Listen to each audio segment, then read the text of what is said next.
Guys यार, जैसे कि आपको पता है कि गर्मियां स्टार्ट हो चुकी हैं और गर्मियों में बिना कूलर के रहना बहुत ज़्यादा मुश्किल होता है। और अगर आप मार्केट से कूलर खरीदने जाओगे तो कम से कम 5 से 6 हज़ार रुपये का मिलेगा। लेकिन आज हम आपको बहुत ही कम पैसों में खाली प्लास्टिक के ड्रम से एक बड़ी साइज का कूलर बनाकर दिखाने वाले हैं। और ये कूलर 220 वोल्ट लाइट से चलेगा और इसे आप अपने घर पर आसानी से बना भी लोगे।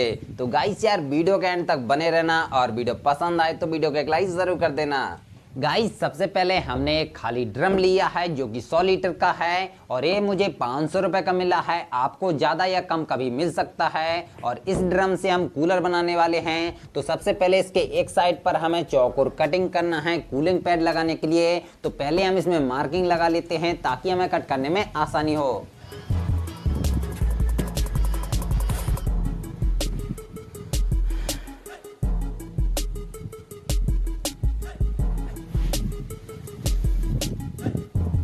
गाइस, आप देख सकते हो कि हमने इसमें मार्किंग लगा ली है और इसमें हमने नीचे से करीब 8 इंच छोड़ करके मार्किंग की है ताकि हम इसमें पानी को भर सकें। और इसमें हमने ऊपर से 2 इंच छोड़ करके मार्किंग की है और इसके बीच में हमने 2 लाइनों को खींच दिया है और इस पट्टी को हमें छोड़ देना है ताकि हमारा ड्रम मजबूत बना रहे। और अब इसके दोनों साइड के हिस्सों को कट कर लेना है। तो फटाफट से हम इसे ग्राइंडर की मदद से कट कर लेते हैं।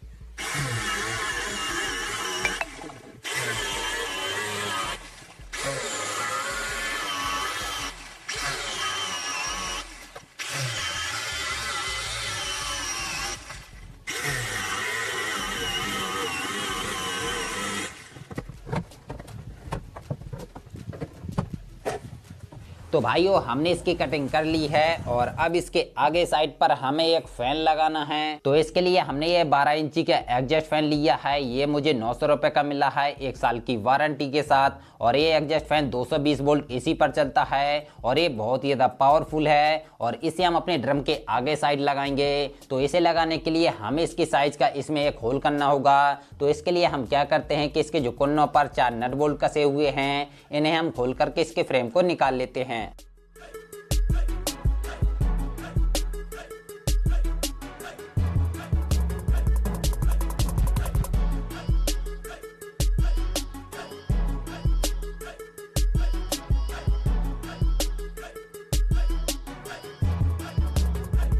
तो हमने इसके सभी नट बोल्ट को खोल करके फ्रेम को निकाल लिया है और अब इसे हम अपने ड्रम के आगे साइड एकदम बीचों बीच रखेंगे और फिर हम इसके अंदर की मार्किंग लगा देंगे और इसके कोनों पर जो 4 होल हैं इनकी भी हम मार्किंग लगा लेंगे। गाइस, हमारा जो ड्रम है एकदम राउंड शेप में है और जो फ्रेम है एकदम सीधा है, तो ये बिल्कुल ही बेंड नहीं हो रहा था। तो इसमें हमने क्या किया कि ग्राइंडर की मदद से इसमें हमने काफ़ी सारे कट लगा दिए हैं ताकि हमारा ये फ्रेम बेंड हो सके। और अब आप देख सकते हो कि ये बेंड हो सकता है। तो इसे हम इसमें कुछ इस टाइप से रखते हैं और फिर इसके हम फटाफट से मार्किंग लगा लेते हैं।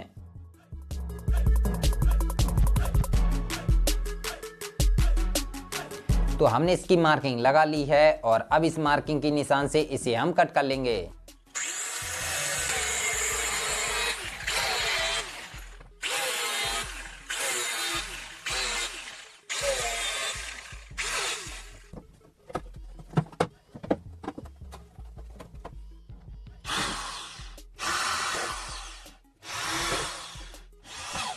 तो हमने इसमें फ़ैन के लिए कटिंग कर ली है और अब जो हमारा एग्जॉस्ट फैन है इसे हम अपने ड्रम के अंदर साइड से कुछ इस तरीके से लगाएंगे और इसका जो फ्रेम है इसे हम ड्रम के बाहर साइड से लगाएंगे।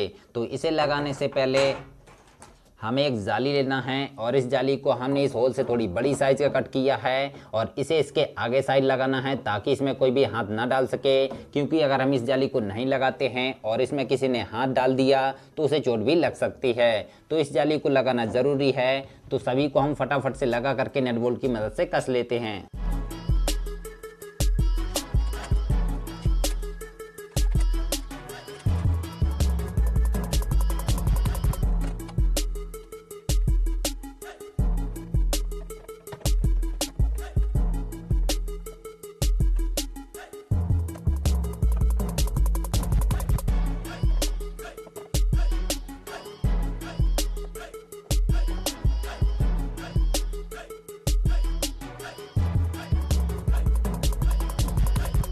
तो हमने इसमें एग्जॉस्ट फैन को एकदम अच्छी तरीके से लगा लिया है। और अब गाइस इसके पीछे के लिए हमें कूलिंग पैड बनाना है। तो पहले हम इसकी साइज को नाप लेते हैं। तो इसकी लंबाई है 30 इंच, तो इसे थोड़ा एक्स्ट्रा नापना है, तो इसे हम 32 इंच का मान लेते हैं। और इसकी जो चौड़ाई है वो है 17 इंच, तो इसे हम बढ़ा करके 19 इंच का मान लेते हैं। कूलिंग पैड बनाने के लिए हमने 32 इंटू 19 इंच की एक जाली कट कर ली है। और इसके बाद हमने कूलर की घास को लिया है। ये आपको मार्केट में 10-20 रुपए में काफ़ी सारी मिल जाएगी। और इस घास को क्या करना है कि इस जाली के ऊपर कुछ इस तरीके से पतला पतला करके बिछा देना है।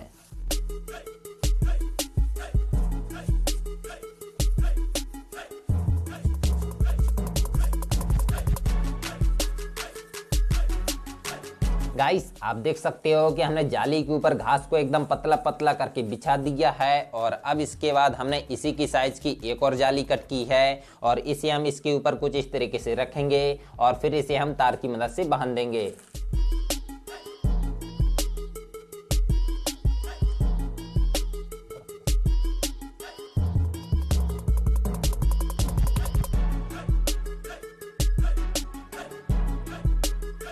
तो हमने दोनों जालियों को तार की मदद से बांध दिया है और जितनी घास जाली से बाहर साइड निकली थी उसे हमने कैंची की मदद से कट कर दिया है। और अब ये हमारा कूलिंग पैड बनकर तैयार हो चुका है। और अब इस कूलिंग पैड को क्या करना है कि इस ड्रम के अंदर साइड से लगाना है। तो इसे लगाने के लिए पहले हम इस ड्रम के ढक्कन को खोल लेते हैं। और अब गाइस इस कूलिंग पैड को हमें थोड़ा राउंड शेप में मोड़ देना है, क्योंकि जो हमारा ड्रम है वो राउंड शेप में है। तो हमने इसे थोड़ा राउंड शेप में मोड़ लिया है। और अब इस कूलिंग पैड को अपने ड्रम के अंदर साइड से कुछ इस तरीके से फिक्स कर लेना है।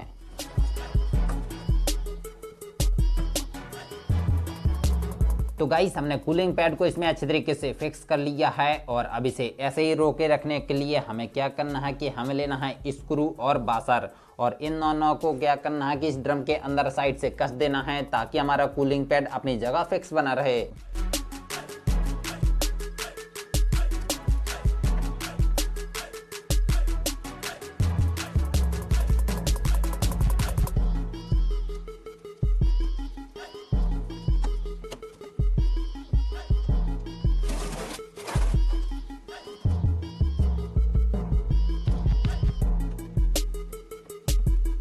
तो गाइस इसमें हमने काफ़ी सारे स्क्रूओं को कस दिया है। और अब इसमें हमारा कूलिंग पैड एकदम अच्छे तरीके से फिक्स हो चुका है। और अब जो स्क्रूओं की एक्स्ट्रा साइड निकली हुई है इन्हें कट कर देना है।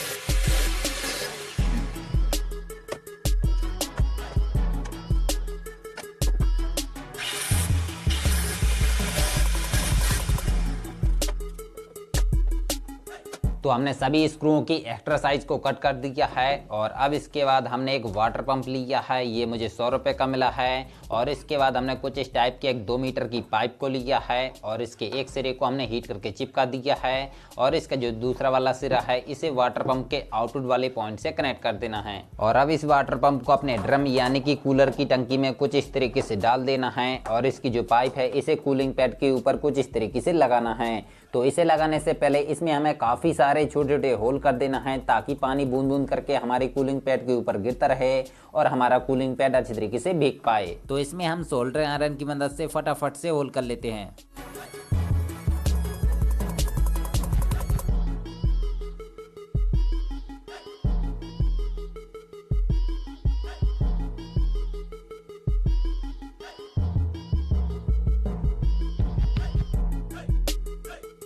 गाइस आप देख सकते हो कि हमने इसमें काफ़ी सारे छोटे छोटे होल कर दिए हैं। और अब इसे वापस से अपनी कूलिंग पैड के ऊपर लगा देना है और फिर इसे तार की मदद से बांध देना है। बस आपको ध्यान रखना है कि इसके जो होल हैं वो नीचे की साइड रहने चाहिए। तो हमने इस पाइप को तार की मदद से बांध दिया है। और अब गाइस इस फैन और वाटर पंप को ऑन ऑफ करने के लिए यहाँ पर हमें 2 स्विच लगाना है। तो इसके लिए हमने कुछ इस टाइप के 2 स्विच लिए हैं और ये दोनों स्विच मुझे 10-10 रुपए के मिले हैं। और इन दोनों को हम यहाँ पर लगाएंगे। तो इन्हें लगाने के लिए इनकी साइज की हमें यहाँ पर कटिंग कर लेना है। तो हमने दोनों स्विच के लिए इसमें कटिंग कर ली है। और अब इसमें हम दोनों स्विच को कुछ इस तरीके से फिक्स कर लेते हैं और फिर इसे नट बोल्ट की मदद से कस करके अच्छे से टाइट कर लेते हैं।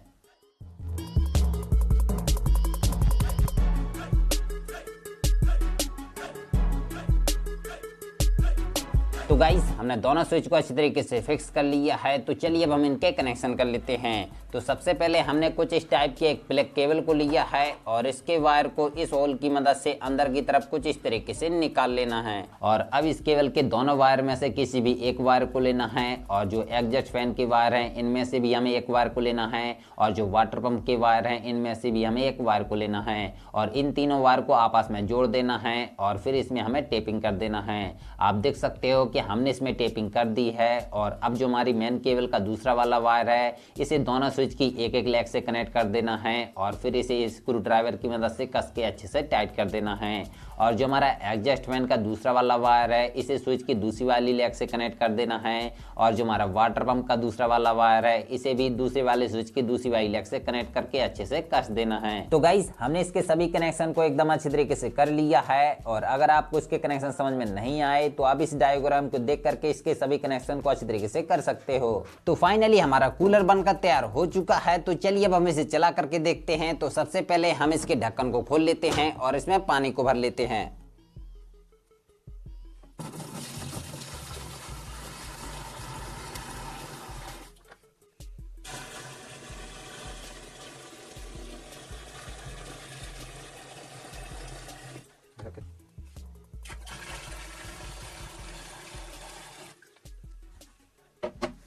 तो हमने इसमें पानी को भर लिया है और अब इसका जो प्लग है इसे हम लगा देंगे लाइट वाले बोर्ड में और अब हम इसे करते हैं ऑन। तो जैसे ही हमने स्विच को ऑन किया हमारा कूलर का फैन चालू हो चुका है और काफ़ी तेज़ हवा बाहर की तरफ फेंकने लगा है। और अब हम वाटर पंप को भी ऑन करते हैं तो हमारा वाटर पंप भी चालू हो चुका है। और हम आपको दिखा दें कि इसकी जो जाली है यानी कि कूलिंग पैड वो भी यहाँ पर एकदम अच्छी तरीके से भीग रही है। और आप देख सकते हो कि कहीं से भी बिल्कुल भी पानी बाहर की तरफ नहीं गिर रहा, सारा पानी इसी के अंदर जा रहा है।